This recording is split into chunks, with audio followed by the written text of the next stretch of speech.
Me foi dada a incumbência de falarmos acerca de um Deus incomum, extraordinário, incomparável.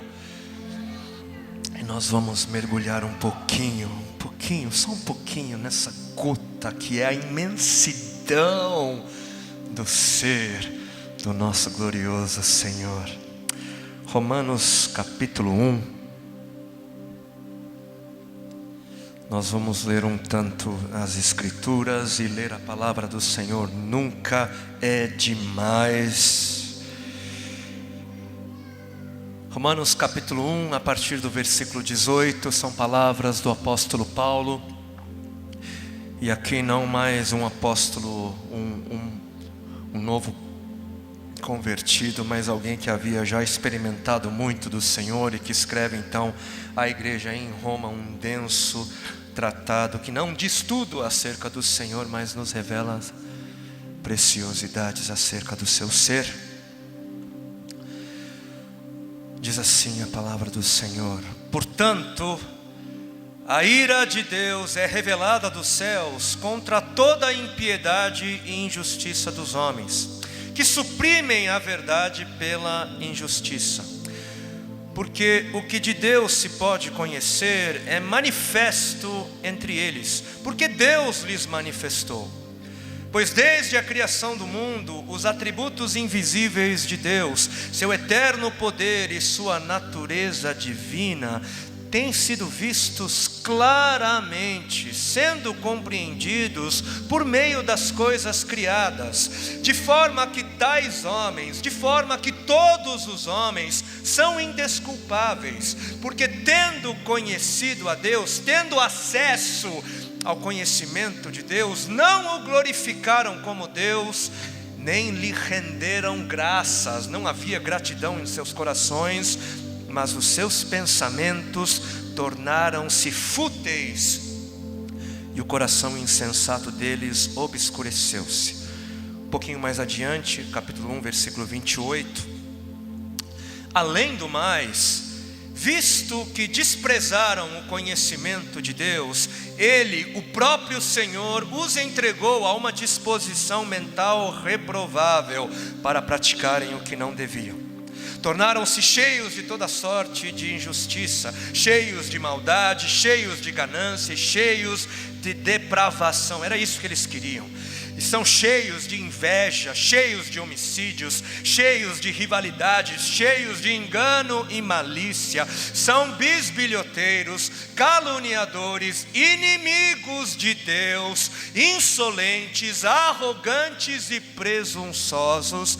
Inventam maneiras de praticar o mal, desobedecem a seus pais, são insensatos, desleais, sem amor pela família, implacáveis. E embora conheçam o justo decreto de Deus, de que as pessoas que praticam tais coisas merecem a morte, não somente continuam a praticá-las, mas também aprovam aqueles que as praticam.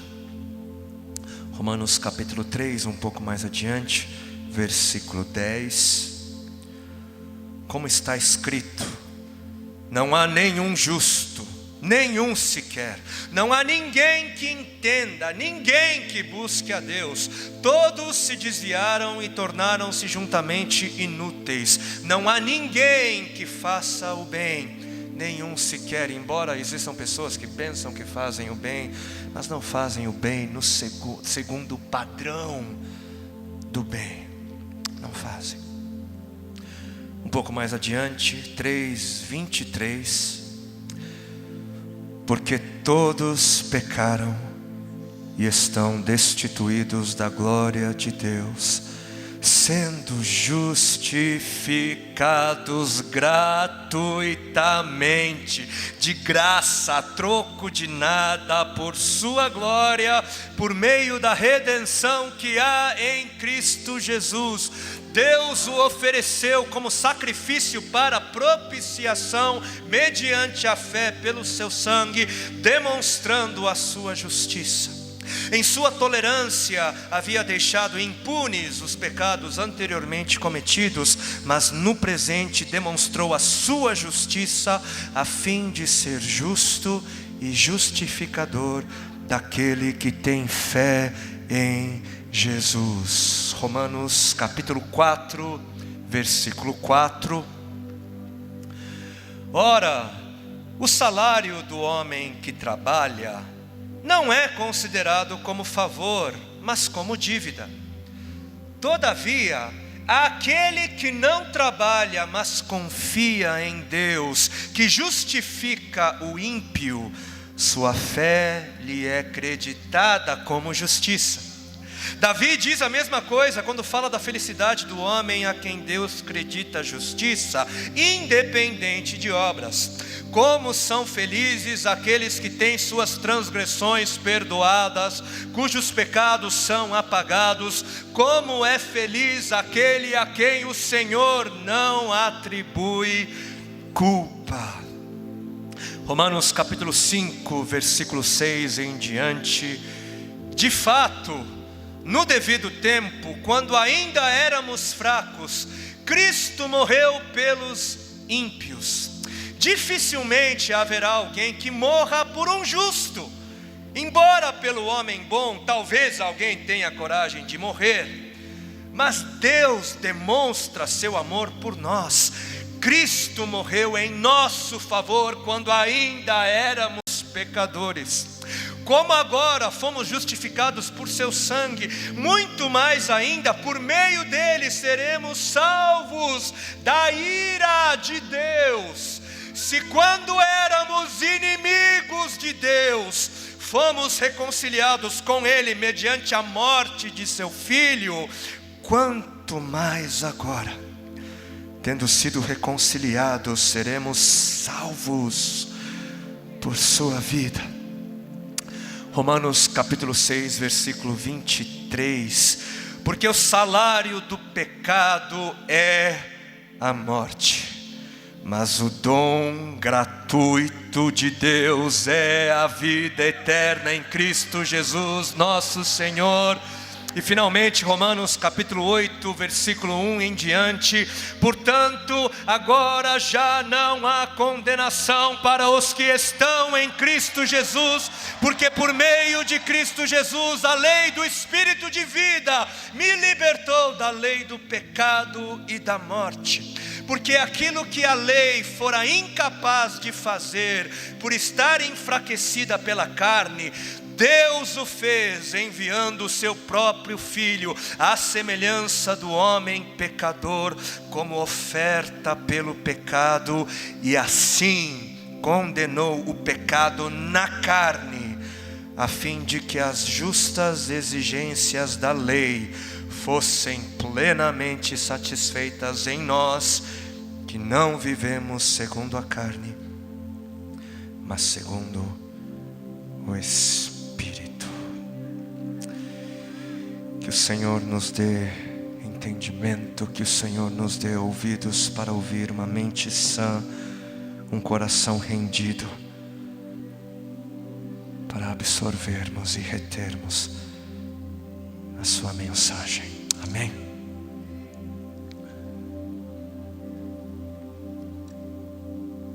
Se vocês leram o livro de Romanos com mais cuidado, então vocês perceberam que os 3 primeiros capítulos do livro de Romanos vão deixar muito claro o estado, a condição do coração do homem, a depravação do coração do homem depois da queda, depois do primeiro pecado.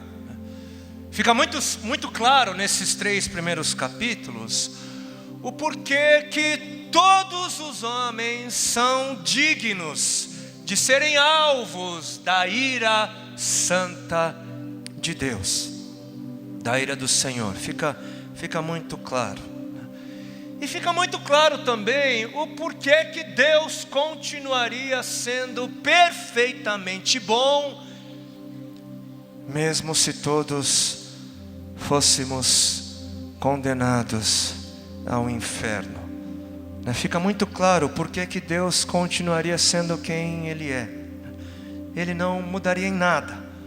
Deus continuaria sendo justo, Ele continuaria sendo glorioso, majestoso, continuaria sendo amor, misericórdia, Ele continuaria sendo quem Ele é, mesmo se todos nós fôssemos condenados. Por quê? Porque não há um justo sequer, nenhum. Porque todos pecaram e estão destituídos da glória de Deus. Porque todos pecaram e desmerecem o louvor de Deus. Todos pecaram e vivem falhando em obter a aprovação de Deus. Todos. Porque o salário do pecado é a morte. Porque o pagamento exigido, o pagamento justo pelo pecado é a morte.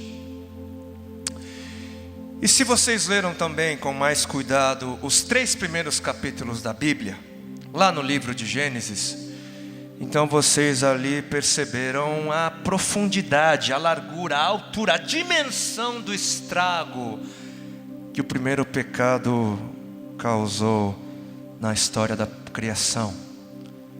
Tudo era muito bom, tudo era muito lindo, mas tudo foi esmagado, tudo foi destruído por causa de um pecado. Por causa de um pecado.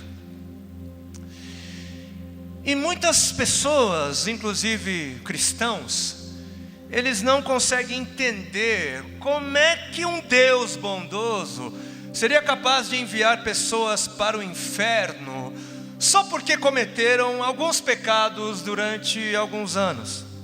A gente ouve, eu não sei se você já ouviu, mas eu já ouvi comentários do tipo: puxa vida, não é justo, né? O camarada ele comete alguns pecados, durante 80 anos de sua vida, e por causa disso ele passa uma eternidade inteira separada do Senhor. Mas como é que é possível? Que Deus é esse? Que justiça é essa? Isso é ser bondoso? Isso é ser misericordioso? Isso é ser amor? É como se o inferno mudasse quem Deus é. Mas esse tipo de comentário é errado. Sim, é errado. E é errado porque ele parte de um ponto de vista errado. Esse tipo de comentário é errado porque ele parte de um ponto de vista humano, né? Ponto de vista humano. E se você fizer as contas, os cálculos, né? O inferno, ele entra na nossa história por causa de um pecado. E aí o ponto de vista humano, ele se indigna, né? Ele faz com que a gente grite de indignação, né? Poxa vida, inferno eterno, por causa de um pecado. O que é isso? Se você parte do ponto de vista humano, não cabe na cabeça, não dá para entender como é que por causa de um pecado eu posso ser enviado para o inferno e ainda ter que declarar no meio do caminho, enquanto eu sou enviado, que Ele é quem Ele diz ser.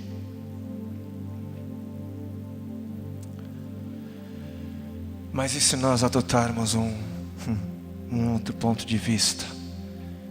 Se nós adotarmos o ponto de vista divino? Aí a pergunta muda. Aí a pergunta passa a ser a seguinte: o que é então o pecado?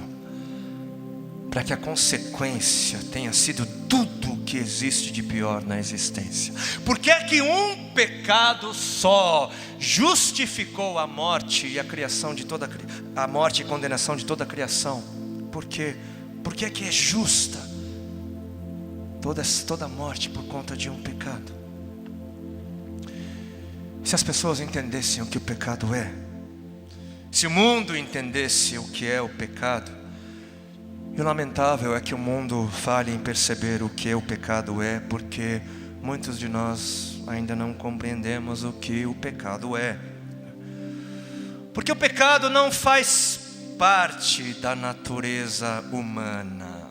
Errar não é humano. Tanto é que o próprio Senhor, Ele teve que vir como homem para nos mostrar o que verdadeiramente é ser humano. Ele veio nos mostrar o que é ser humano. Porque o pecado também não serve para entretenimento. O pecado não é algo leve, não é algo banal, não é algo que não exija atenção, não. O pecado não é um assunto em que não se pode tocar, não. Eu não falo em pecado, porque se eu falar de pecado, isso vai deixar as pessoas com baixa autoestima. Não, o meu negócio é leve, é para cima, é mentiroso, mas é para cima. O pecado não é, como diz uma canção pseudo-cristã que chegou a tocar nas rádios de São Paulo, eu espero que não tenha tocado aqui, mas essa canção dizia que o pecado Deus entende, que Deus entende o pecado. Puxa vida, eu não sei, eu não percebi em nenhum lugar na sua revelação, nenhuma brecha onde Ele faça nos entender que Ele entende o pecado. Até onde eu sei, Ele condena o pecado e condena todo aquele que é amigo do pecado. Mas o que é o pecado? Por que o pecado é algo tão sério? Por que um só foi o bastante, foi o suficiente para gerar tanta morte? E a resposta nós encontramos na revelação de quem Deus é. A resposta está nele. E quem é Deus? Quem é Deus? Eu sei que eu vou falhar, eu devo falhar nessa minha resposta, porque é impossível nós definirmos aquele que é indefinível, aquele que é ilimitado, e não existem limites, mas eu vou ousar dizer que Deus é um ser pessoal que carrega nele mesmo uma principal característica que faz ele ser quem ele é. Que Deus é um ser pessoal que carrega nele mesmo uma principal característica que faz ele ser Deus. E qual é essa característica? Deus é santo. Deus é santo. E aqui me parece que a gente tem um outro problema, porque muitos parecem não ter certeza do que significa dizer que Deus é santo. O que significa dizer que Deus é santo? Porque a santidade de Deus não diz respeito à pureza ou à sua pureza. Deus não é santo porque não tem pecado simplesmente. A santidade de Deus não diz respeito à sua moral ou à sua retidão. Dizer que Deus é reto, dizer que Deus é justo, não é o mesmo que dizer que Ele é santo. O que significa dizer que Ele é santo? A palavra santo, como nós sabemos, significa separado. E o que significa isso? Significa que quando nós dizemos que Deus é santo, estamos dizendo que Ele é separado de tudo, de todos. Significa dizer que Ele é um ser acima de todas as coisas. Significa dizer que Deus é tão acima de tudo que existe, que Ele não se enquadra, Ele não se encaixa em nenhum tipo de categoria, a não ser a dele mesmo. Significa que Ele é infinitamente mais do que nós possamos imaginar, pensar, sonhar. Infinitamente mais, infinitamente incomum, infinitamente extraordinário. Deus, Ele não é santo porque Ele é puro somente. Deus é santo porque Ele, além de ser puro, Ele, além de definir o que é pureza, Deus é santo porque só Ele é puro. Deus é santo porque só Ele é reto. Deus é santo porque só Ele é justo. Só Ele é grande. Só Ele é forte. Só Ele é amor. Só Ele é eterno. E só Ele é o Todo-Poderoso. Deus é santo porque só Ele é tudo isso ao mesmo tempo. E tudo que Ele é faz dele ser essa pessoa total e eternamente separada de tudo e de todos. Ele é incomparável. E é por isso que os anjos de eternidade em eternidade, dia e noite, proclamam sem cessar que santo, santo, santo, santo, santo é o Senhor, dia e noite sem cessar. E é como se eles estivessem dizendo algo para nós. É como se eles estivessem nos dizendo através dessa adoração ininterrupta. É como se eles dissessem: olha, nós vivemos pelos séculos dos séculos, nós presenciamos a tudo que a eternidade até aqui nos permitiu presenciar, mas até hoje não vimos nada além, até hoje não vimos nada e ninguém, nada que se chegue aos pés ou de alguma maneira se assemelhe, por menor e mais insignificante detalhe que seja. Até hoje não vimos nada e ninguém que se compare. É por isso que nós cantamos, é por isso que nós adoramos, é por isso que nós declaramos sem cessar e sem cansar, motivados por uma revelação que vocês humanos ainda não experimentaram ou falharam em experimentar. Por isso que nós proclamamos que santo, santo, santo é o Senhor. E eu gosto de crer que quando o grande dia do Senhor chegar e nós vermos a glória que representa a visão, que representa a santidade de Deus, eu creio que eu vou pensar ao vê-lo, eu vou ficar sem palavras e pensar comigo mesmo. Eu por todos aqueles anos, eu não sabia do que eu estava cantando, eu não sabia sobre o que eu estava declarando e proclamando durante todos aqueles anos.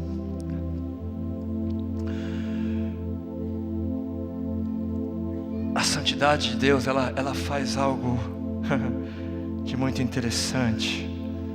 A santidade de Deus, ela iguala, ela faz igual todas as coisas. É a santidade de Deus que coloca tudo que há, coloca tudo que existe dentro de uma só categoria, coloca tudo dentro da categoria da criação. É a santidade de Deus que faz do verme, do cachorro e do homem, seres da mesma categoria. É a santidade de Deus que coloca o homem, os anjos e todo o universo dentro de uma só categoria. E isso em alguns meios faz com que o homem se sinta mal, Porque nós somos convencidos pelas vozes do humanismo que nós somos o centro do universo e que existe muito valor em nós mesmos. O humanismo conseguiu convencer a humanidade disso, mas se nós fazermos aqui um breve exercício de comparações, talvez nós percebamos algumas coisas. Por favor, alguém me diga se essa suposta grandeza do homem, comparada à insignificância de uma bactéria microscópica, alguém me diga se essa suposta grandeza em relação à bactéria microscópica é comparável à grandeza do universo em relação à insignificância do homem. Alguém me diga, o que é maior, a minha grandeza em relação a um ser microscópico ou a grandeza do universo em relação a mim? O que é maior? A grandeza do universo. A grandeza do universo é muito maior comparativamente. Interessante é que o universo, por ser essa coisa enorme, ela coloca tanto a minha pessoa quanto a existência da bactéria microscópica no mesmo patamar de insignificância. Tanto eu ou a bactéria, em relação diante do universo, nos tornamos insignificantes. E até a grandeza do universo, em comparação à insignificância do homem, é nada quando comparada ao santo, santo, santo Senhor. Tudo se torna insignificante em relação a Deus. E para a gente perceber um pouquinho melhor esse ponto de vista, eu preparei aqui um pequeno lápis, e vou fazer aqui uma baguncinha santa, O que eu vou fazer aqui, vamos imaginar isso numa escala eternamente reduzida, tá? Eu vou dizer que isso daqui é a bactéria microscópica, né? Ok, legal, faz sentido. Logo do lado dela, eu vou dizer que isso daqui é o homem, tá? E bem aqui no alto, para que todo mundo possa ver, eu vou dizer que isso daqui é o universo. E já que o que nós temos aqui é isso, para a gente ter uma melhor noção do que estamos falando, eu vou dizer que isso daqui é Deus. Tudo se torna insignificante diante daquele que de eternidade em eternidade santo, santo, santo, santo é. Tudo se torna insignificante. E essa comparação que eu acabo de fazer, ela pode ser um tanto perigosa, porque comparar o Senhor a algo mais pode ser ou é uma afronta, pode ser uma afronta ou é uma afronta, toda comparação de Deus a algo mais. Por quê? Por quê? Imaginem, preparei aqui também um pedaço de papel bem ordinário, bem comum, né? E com sua licença,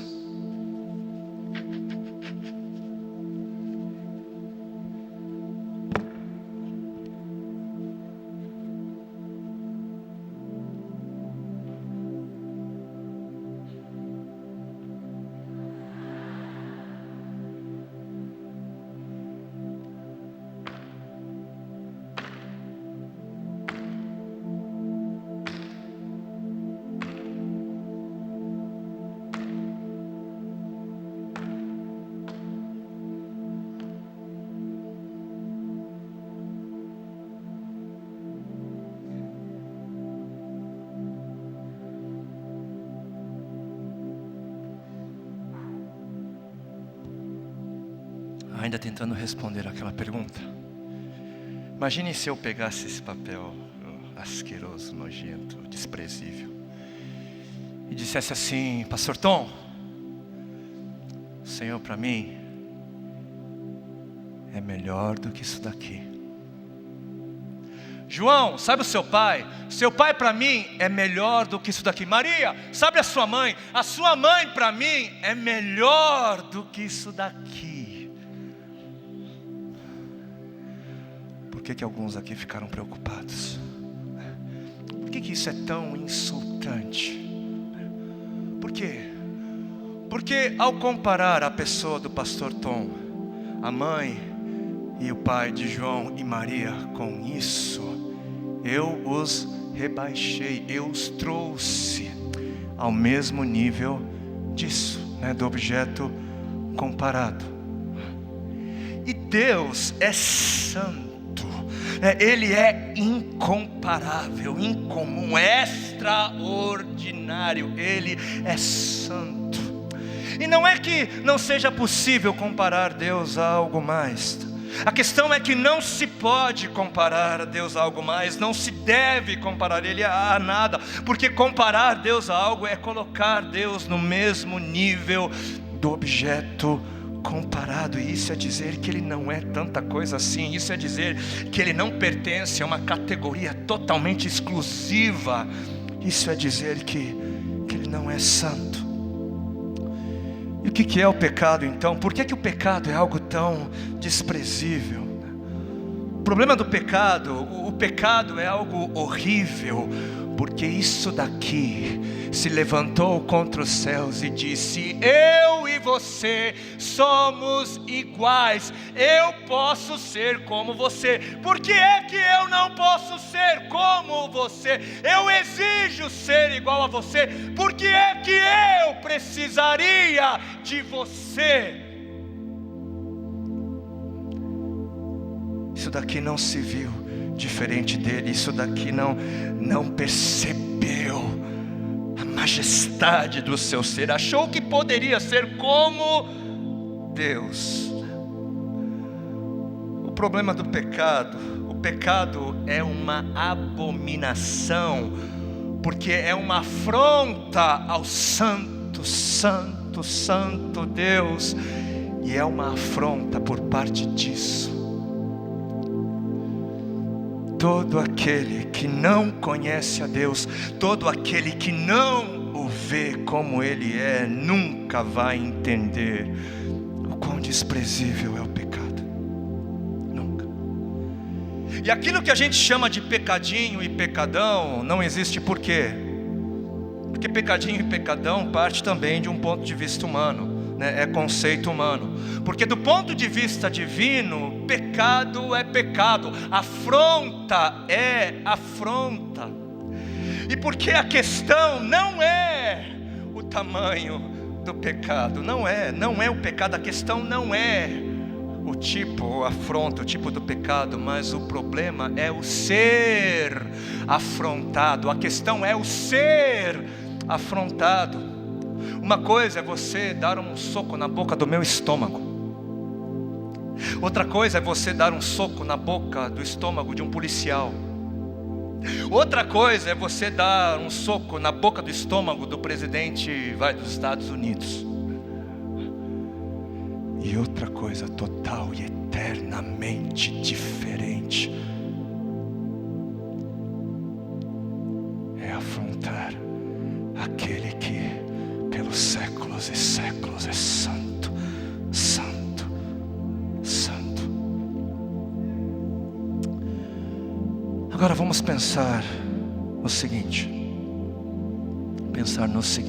Depois de tudo isso, depois de toda afronta, depois de toda maldade, depois de toda depravação, o que foi que Ele viu em você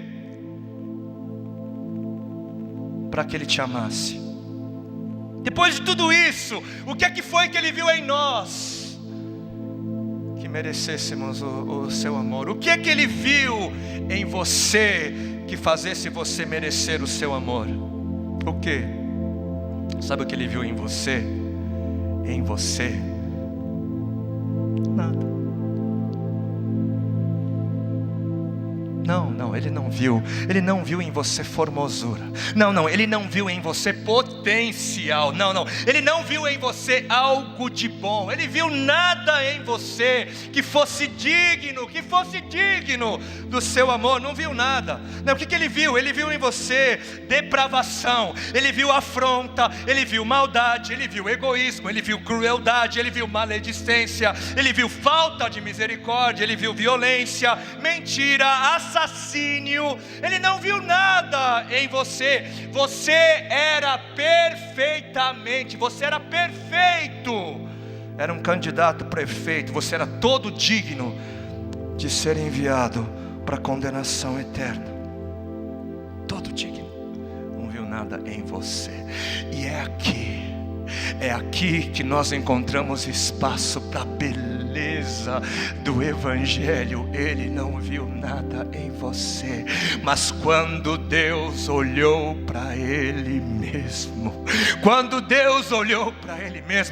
Deus teve que buscar por alguma bondade, quando Deus teve que buscar por alguma razão para ser misericordioso, quando Ele teve que buscar por alguma razão para te amar, Ele olhou para Ele mesmo, e foi nele Foi nele que ele encontrou todos os motivos, foi nele que ele encontrou todas as razões para fazer de você alvo do seu amor. Tudo que ele precisava para te amar, ele encontrou nele mesmo. Foi nele. Nele ele encontrou tudo o que ele precisava para fazer de você alvo do seu amor. E aí, quando ele encontrou nele mesmo razão para te amar, qual foi a única solução que ele encontrou para te salvar de você mesmo? Quando ele viu que algo tinha que ser feito, o que ele fez?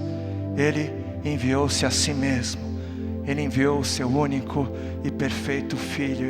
Ele enviou alguém que fazia parte da Santa Trindade para morrer no meu e no seu lugar. E eu não sei se é porque você ouviu isso demais, isso acaba que não parecendo muita coisa, mas isso é demais, é demais para minha cabeça. É porque Deus é santo. E agora a gente tem um pouquinho mais de noção do que significa dizer que Deus é santo. Deus é santo, mas Ele se despiu. Ele se despiu da sua glória e veio como homem por causa do seu amor. Agora pense comigo, se você tivesse o poder de se transformar numa bactéria microscópica, você faria uso desse poder? Faria uso desse poder para viver no meio de criaturas asquerosas e nojentas e insignificantes? Faria uso desse poder, mesmo sabendo que elas fariam você sofrer a pior das humilhações, a pior das mortes, o pior tipo de abandono, por conta de uma mensagem de amor? Você faria isso se você pudesse? Não, você não faria. Mas Deus, o Senhor, Ele fez algo de muito pior. Ele se despiu da sua incomparável glória. Ele se despiu, e por causa do seu amor, Ele se fez homem. Ele viveu no meio dos homens, Ele cheirou o cheiro dos homens, Ele se submeteu a todas as necessidades dos homens, Ele comeu a comida que os homens comem. E como se a humilhação de ter se tornado homem não tivesse sido suficiente, Ele ainda foi humilhado, sofreu o pior tipo de abandono, que é o abandono paterno, e sofreu o pior tipo de morte que até hoje a humanidade foi capaz de produzir.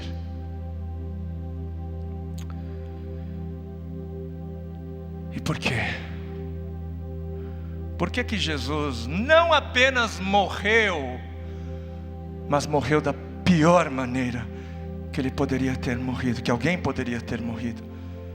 E nós vamos ver mais uma vez alguns textos em Romanos capítulo 3,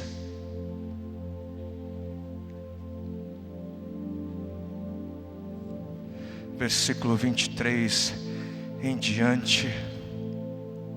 Porque todos pecaram e estão destituídos da glória de Deus, sendo justificados gratuitamente por sua graça, por meio da redenção que há em Cristo Jesus.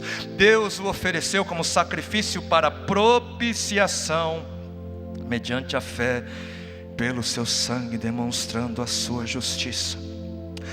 Romanos capítulo 5, versículos 9 e 10. Como agora fomos justificados por seu sangue, muito mais ainda por meio dele seremos salvos da ira de Deus. Se quando éramos inimigos de Deus, fomos reconciliados com Ele mediante a morte de seu Filho, quanto mais agora, tendo sido reconciliados, seremos salvos por sua vida. Em Romanos 8, versículo 3: porque aquilo que a lei fora incapaz de fazer por estar enfraquecida pela carne, Deus o fez enviando o seu próprio Filho à semelhança do homem pecador como oferta pelo pecado, e assim condenou o pecado na carne. E finalmente o famoso texto de Isaías 53, por favor abra sua Bíblia em Isaías capítulo 53.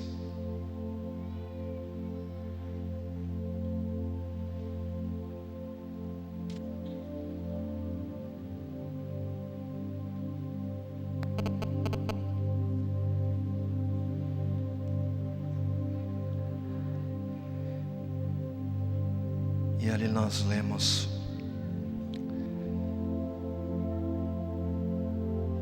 recebemos uma ideia de como e por qual razão o Cordeiro de Deus haveria de ser imolado.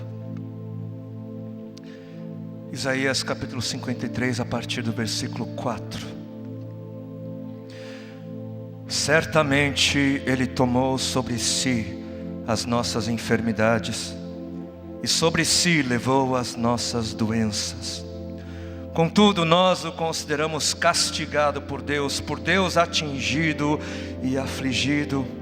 Mas Ele foi transpassado por causa das nossas transgressões, foi esmagado por causa de nossas iniquidades. O castigo que nos trouxe paz estava sobre Ele, e pelas suas feridas fomos sarados.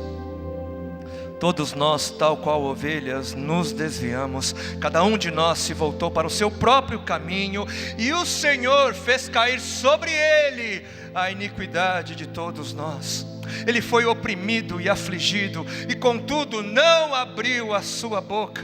Como um cordeiro foi levado para o matadouro, e como uma ovelha que diante de seus tosqueadores fica calada, Ele não abriu a sua boca.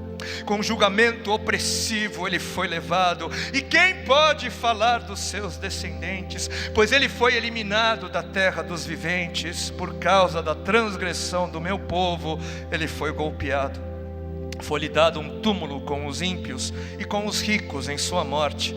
Embora não tivesse cometido nenhuma violência, nem houvesse nenhuma mentira em sua boca, contudo foi da vontade do Senhor esmagá-lo e fazê-lo sofrer. E embora o Senhor tenha feito da vida dele uma oferta pela culpa, Ele verá a sua prole, Ele verá o seu filho e prolongará seus dias, e a vontade do Senhor prosperará em sua mão. Por quê? Porque que Jesus, o Senhor, não apenas morreu, mas morreu da pior maneira que alguém poderia morrer. Isso foi porque Ele veio para ser o sacrifício para a propiciação mediante a fé. E o que isso significa? Isso significa que Jesus Ele veio para ser o cordeiro do sacrifício, que iria satisfazer toda a ira de Deus contra todos os pecados de todos os homens, de todos os tempos. Isso significa que Jesus o Senhor Ele veio para que o Pai pudesse esmagá-lo, a fim de que toda a sua ira gerada por sua justiça pudesse ser satisfeita.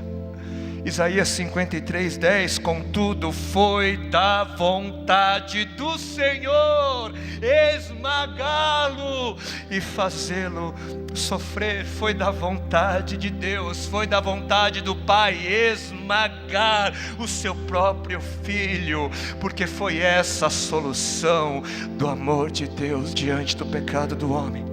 Para que a justiça de Deus fosse satisfeita, Deus Pai teve que esmagar a Jesus.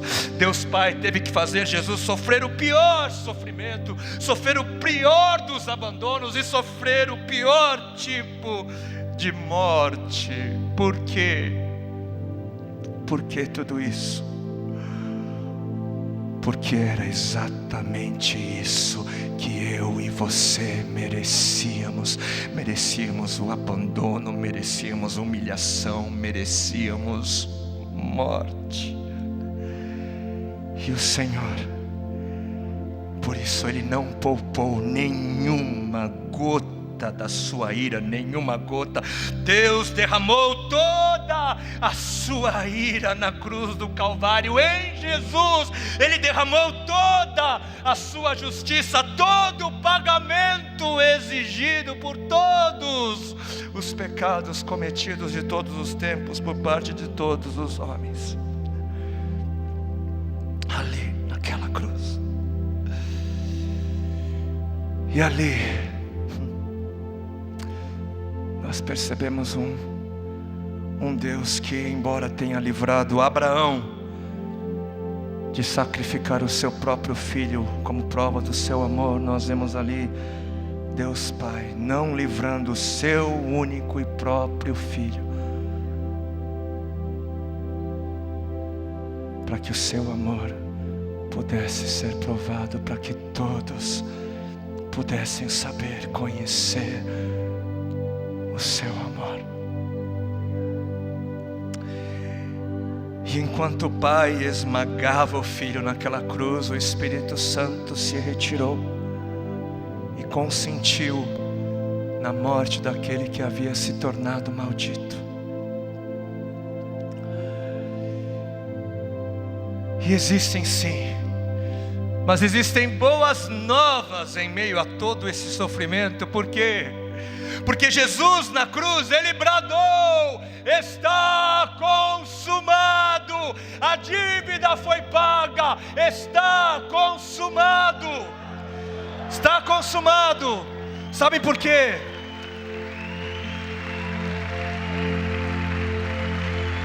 Sabem por quê? Não há mais condenação para os que estão em Cristo Jesus. Não há.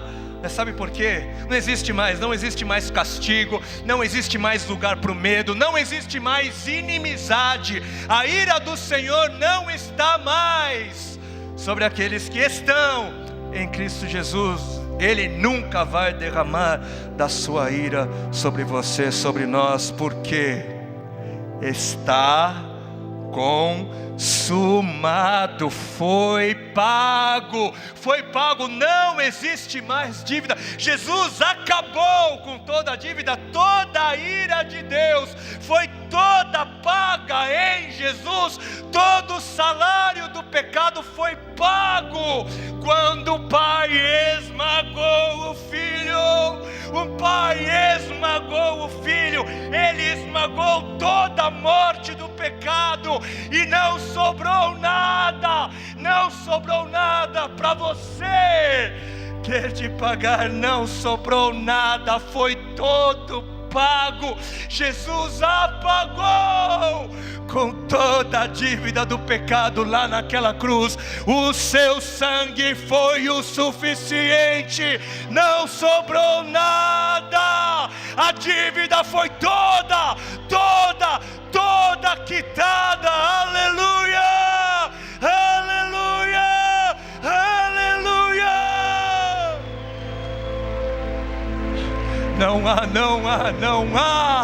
Não há mais dívida a ser paga. Não sobrou nada para você termos de pagar. Jesus foi o suficiente naquela cruz, naquele dia, em meu e no seu lugar.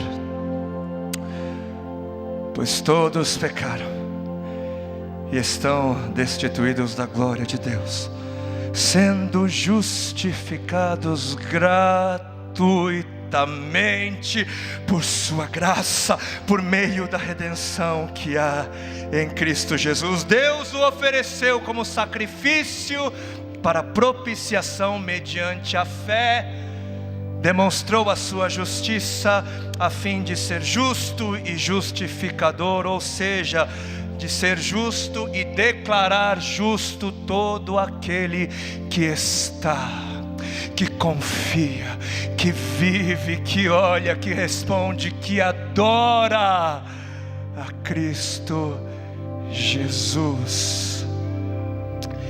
E para finalizarmos rapidamente, quando nós fazemos um estudo entre as religiões do mundo, quando nós estudamos todas as religiões que existem e analisamos mais a fundo a essência de cada religião, nós chegamos à conclusão de que no mundo existem apenas 2 tipos de religiões. 2 tipos apenas. Existe no mundo a religião das obras e a religião da graça. Pega tudo que há e você vai chegar a essa conclusão. E a religião das obras, ela vai dizer que a resposta do mal que está no homem se encontra no próprio homem, né? A religião das obras vai dizer que se o homem ele quer se consertar com o seu Deus, basta ele fazer isso, né, fazer aquilo e está tudo certo, né, faz isso, não faz aquilo, come isso, não come aquilo, enfim. A religião das obras vai pregar que a solução do problema do mal que está no homem está na força do seu próprio braço. Basta o homem fazer e aí está tudo certo. Agora, quando perguntarem para você qual é a diferença do cristianismo das outras religiões, você pode dizer o seguinte: você pode dizer que o que faz da religião cristã diferente das outras religiões é que os cristãos são os únicos que pregam que a solução do mal que está no homem não está no homem. Nós somos os únicos que pregam que é inútil confiarmos na força do nosso braço, porque o que existe de bom em nós? O que somos nós? Nós somos os únicos que pregam que é inútil e que a única solução possível vem da graça de Deus, vem de Deus querer estender a sua mão e ser gracioso. Essa é a única forma, não existe outro jeito, é isso que nós pregamos. Nós somos os únicos que pregam que é pela graça que somos feitos justos diante de Deus, através da esperança, através da fé em Cristo Jesus. Nós somos os únicos que pregam que Deus nos ama, que Deus ele nos aceita, não por aquilo que somos, não por aquilo que fizemos ou deixamos de fazer, mas Ele nos ama porque Ele é amor, é porque Ele é amor. E nós somos os únicos que pregam que se Deus dependesse de nós para nos amar,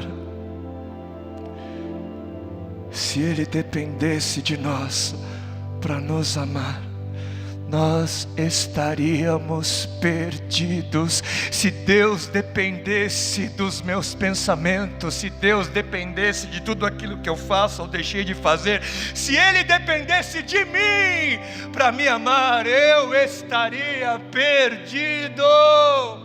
Mas nós pregamos que Deus nos ama, que Ele nos ama porque Ele é amor o suficiente para amar o mais vil pecador. Ele é amor o suficiente. Deus te ama mesmo que você não seja amável. Deus te ama mesmo que você não seja merecedor deste amor. Deus te ama mesmo que você se veja como alguém que mais merece castigo, retribuição. Deus te ama mesmo assim. Deus te ama, Ele quer ter que te amar. Ele quer ter que te amar porque Ele esmagou o seu próprio Filho para fazer de você alvo do seu amor.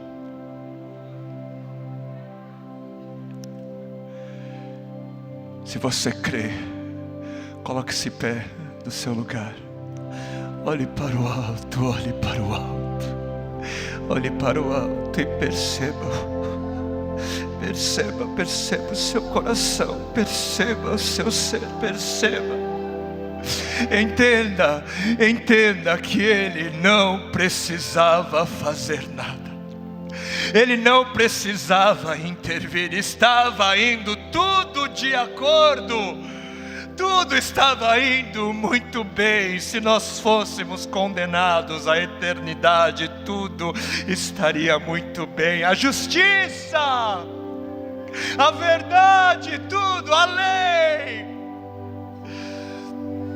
ela estaria sendo estabelecida. Deus não precisou fazer o que Ele fez, mas Ele fez mesmo assim. Ele veio e interveio na história. Ele interveio na sua, na minha história. Tem gente que é incapaz de viver uma vida em gratidão, de viver uma vida de gratidão. E a impressão que se tem é que elas se acham tão justas, tão bondosas, afinal de contas elas não fazem mal a ninguém. A impressão que se tem é que parece que Deus estaria sendo injusto se elas não fossem salvas, aceitas, redimidas, como se Deus devesse a elas. E portanto são incapazes de viverem uma vida em gratidão. Mas aqueles que perceberam que Deus não precisava fazer nada, Ele não precisava ter vindo, Ele não precisava ter se humilhado, Ele não precisava ter se tornado um homem, Ele não precisava ser pisado, ser esmagado. Mas por amor a você, Ele te viu, e Ele escolheu, Ele encontrou nele mesmo beleza em você, Ele encontrou nele mesmo razão para te ver, e Ele te viu em graça, Ele te viu em misericórdia, Ele te viu em amor, Ele te viu.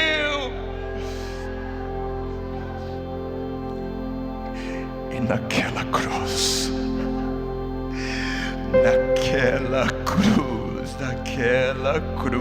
Deus o Todo-Poderoso, aquele que de eternidade em eternidade fez todo o céu se calar,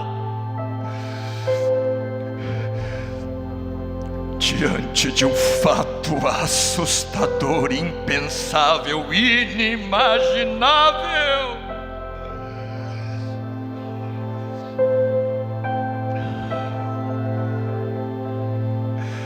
Por isso, querido, seja livre do pecado, da desconfiança do amor de Deus. Seja livre para confiar, porque Ele te ama. Pare de manter o seu olhar em você mesmo. Pare de manter o seu olhar em você mesma. Você pensa tantas vezes: como é possível Deus me amar? Se existe tanta escuridão em mim, como é possível Ele me querer? Deve ser por isso que a minha vida é assim, deve ser por isso que eu não sou tocado, que eu não sou tocada, porque afinal de contas eu sou tão ruim. Pare, Deus não te chama para confiar na força do seu braço, mas Ele te chama para confiar na força do braço dEle. Não é acerca de quem você é, mas é acerca de quem Ele é, do que Ele fez ali, naquele dia. Depende de quem Ele é. Pare de se esforçar para fazer com que Deus te ame. Pare de querer fazer um monte de coisas para atrair o olhar de Deus. O seu olhar já está sobre você. Ele já te ama, Ele já te ama. Nós somos um povo diferente. Nós não fazemos para adquirirmos amor. Não é por isso que nós fazemos. Nós não o servimos para sermos amados, mas o servimos, o buscamos, o adoramos, porque já somos amados. Eu faço, eu o adoro, eu o sirvo, porque eu já fui alcançado, porque porque eu já sou amado, porque eu sei, porque eu sou.